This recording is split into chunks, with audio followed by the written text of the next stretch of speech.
Testing, testing, testing. Today I want to talk about power and how power has never really been utilized by the American Negro in the last 50 years. Power is anytime two or more people get together towards a common goal, that's power. Human effort, movement is power. In physics, energy, kinetic energy, potential energy. When something moves, power causes it to move. Either it be by natural forces, the wind can blow a house down, you can move the object, push the object, some outside force or inner force, if you program the object with a machine, an engine, to cause it to move on its own volition, it needed some type of power in order for it to move. But to move people towards a common goal is power. And also, not just to move, because anything can move. An animal, a roach, an insect can move. A log can move. But intellectual, intelligent movement is the true essence of power. Controlled movement. Power in the intellectual, esoteric aspect is something that you inherit. You inherit the strategy, the knowledge, the blueprint on how to move, when to move, and why to move. And you're looking at the destination that you're going.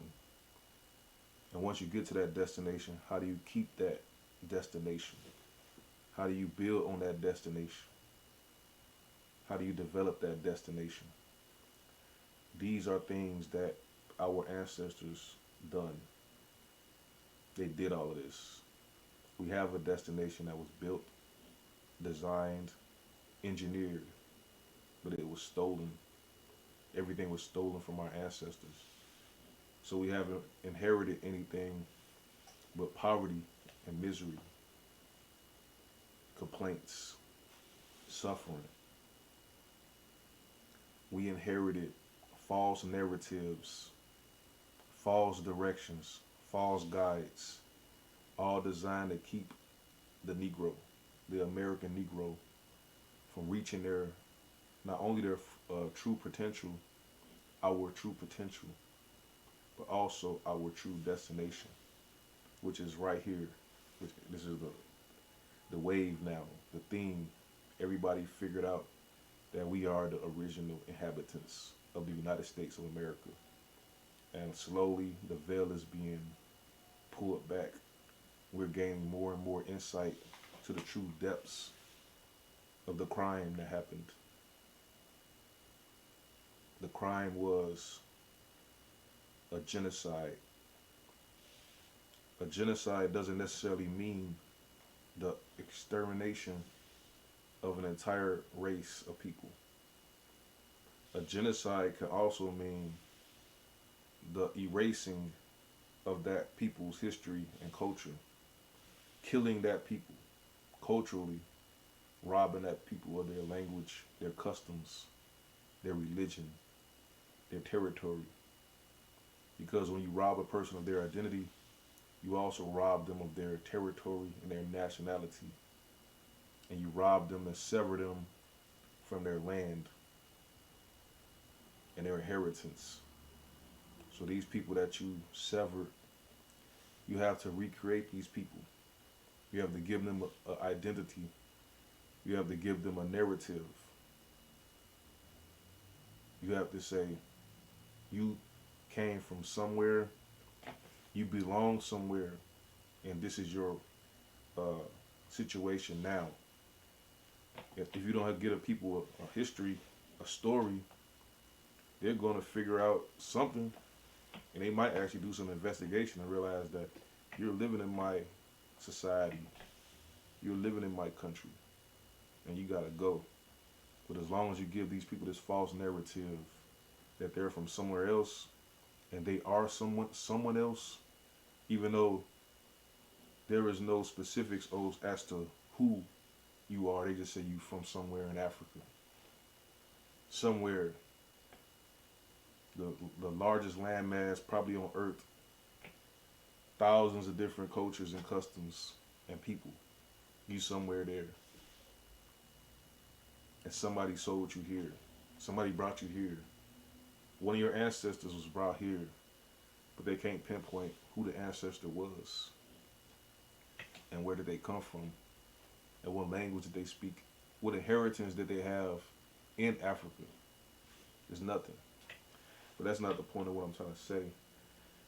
The point of this video is power can be achieved even though you don't have the exact blueprint, strategies.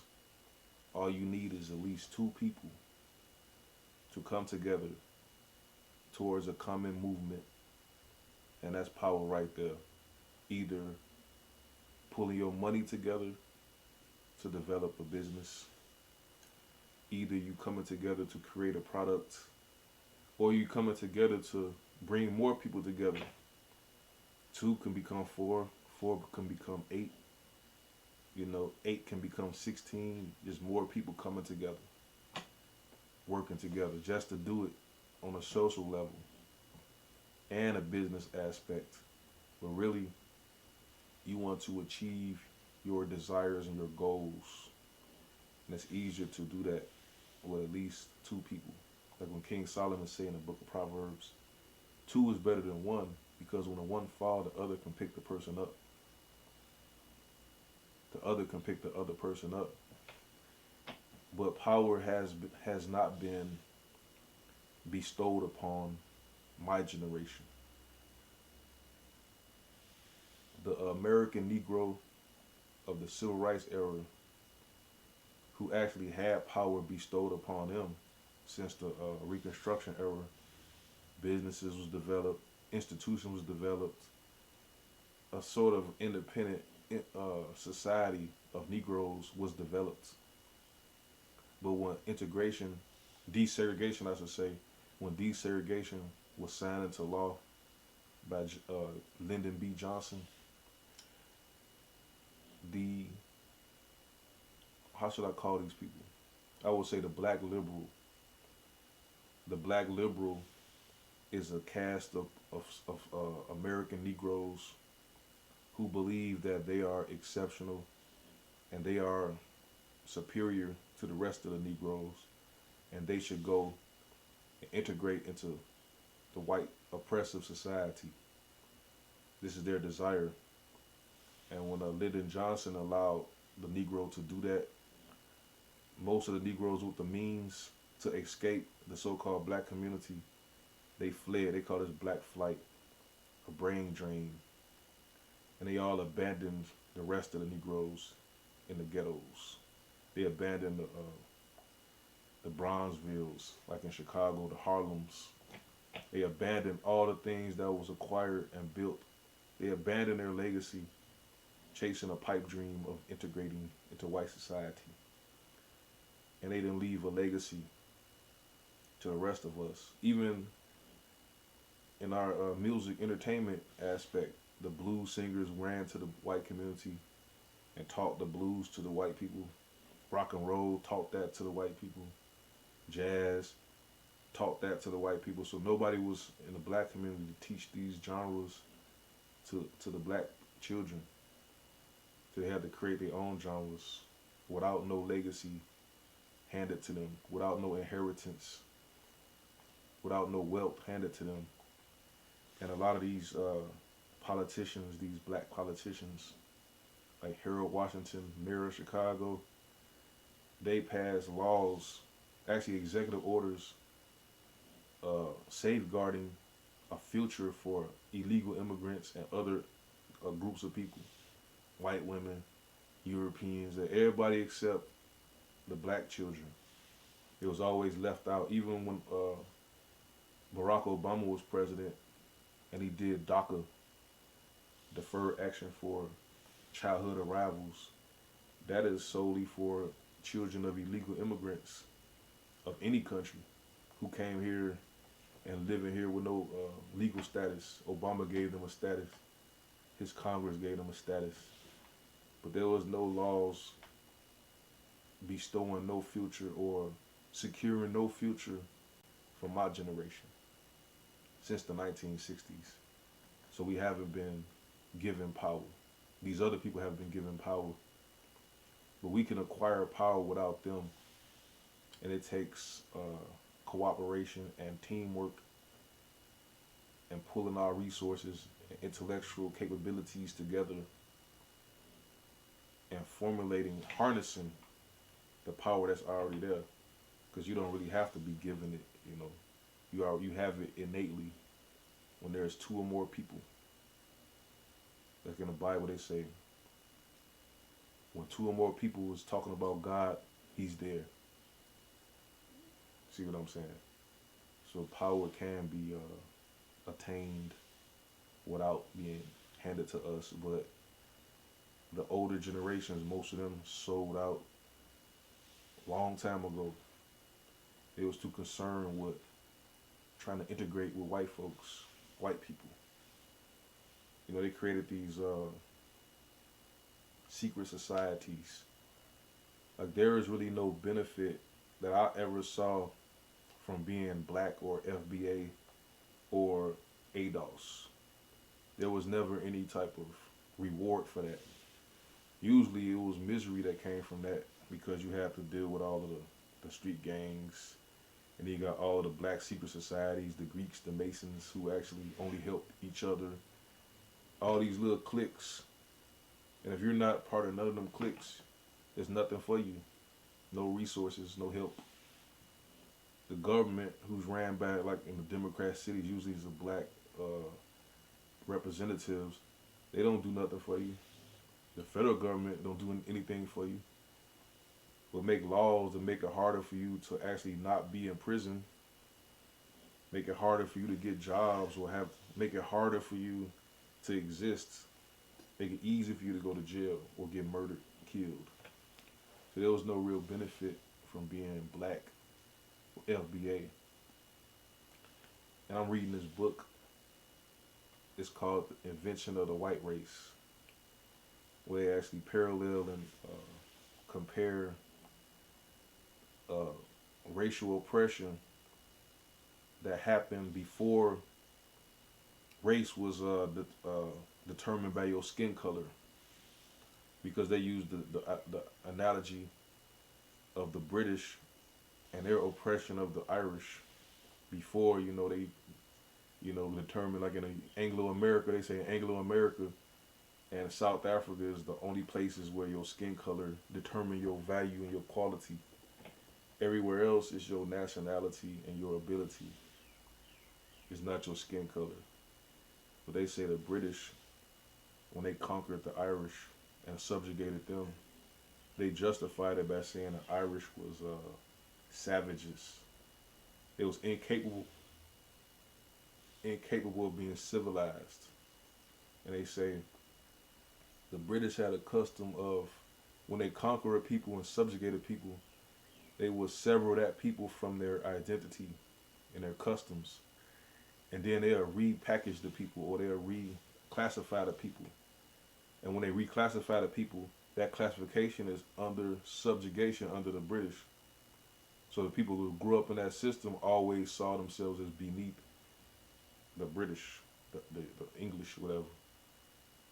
And this is sort of what the United States, Anglo-America, did to the American Negro and the American Indian. They severed you from your true identity, and the function of this was to get your resources and your land. They had to sever you and separate you from your land and your identity. And it didn't matter if you was imported or if you was indigenous. It really didn't matter, because you was severed from whatever identity that you had, and you were subjected to a new classification.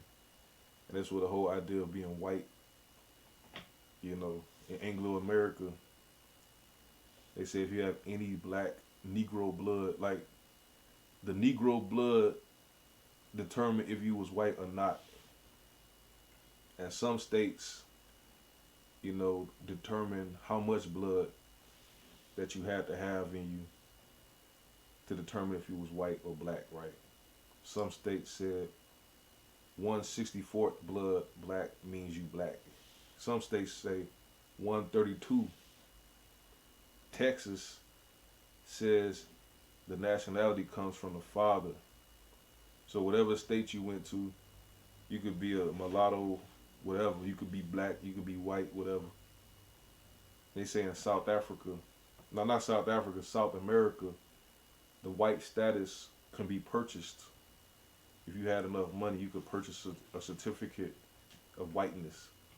They say a lot of the Chinese and the East Indians in South America will have a certificate of whiteness, and then when they come to the United States, the United States wouldn't recognize their whiteness and classify them as colored.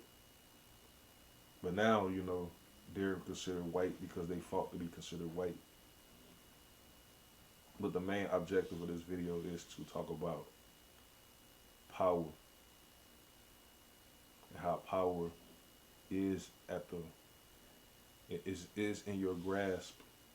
All you need is at least one other person to work with you. See, this is why the institution of marriage is very important, very crucial, because that is a power unit. Man, husband, wife, children, all those people working together. If they had any sense, the children will work together. And really, the American Negro families, children was essential because when they had a lot of children, they could get more farm work done. They could get more, they could acquire wealth because a lot of children was actually working once upon a time for the family. When we was so-called even when we weren't sharecroppers, when we was farmers of our own, whatever the work was, having children, even the so-called slave plantations, they encouraged having a lot of children because they could do a lot of the work. The more work was done, the more money the so-called master made. But that same principle can be utilized for yourself if you had at least one other person working with you. And then that other person, the perfect example, like I just say, man, wife, husband, wife, they both working together, they could bring in twice as much resources. And then if the children put in some work, they could make it easier. They could have more. Even though I'm talking about economics, but this is political also. Because if you have a community of families, they already understand power on their local level. But if they all came together and determined who was going to be the politician, the leader, and how the resource would be distributed, it would definitely happen because they would have the vote and the support, and they'll be on the same accord. But power does begin with the family structure because the family starts with at least two people, man and woman. They get married, or if they had children, whatever, they got a whole family right there.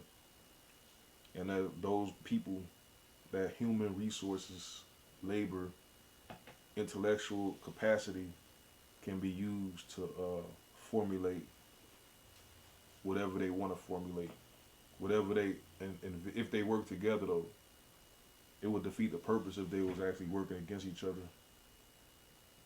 But if even outside the family, when you get other people working together towards a common accord, you will acquire and accomplish great things. But it's really difficult to do it by yourself. That's why you need at least one other person to work with you to get this power.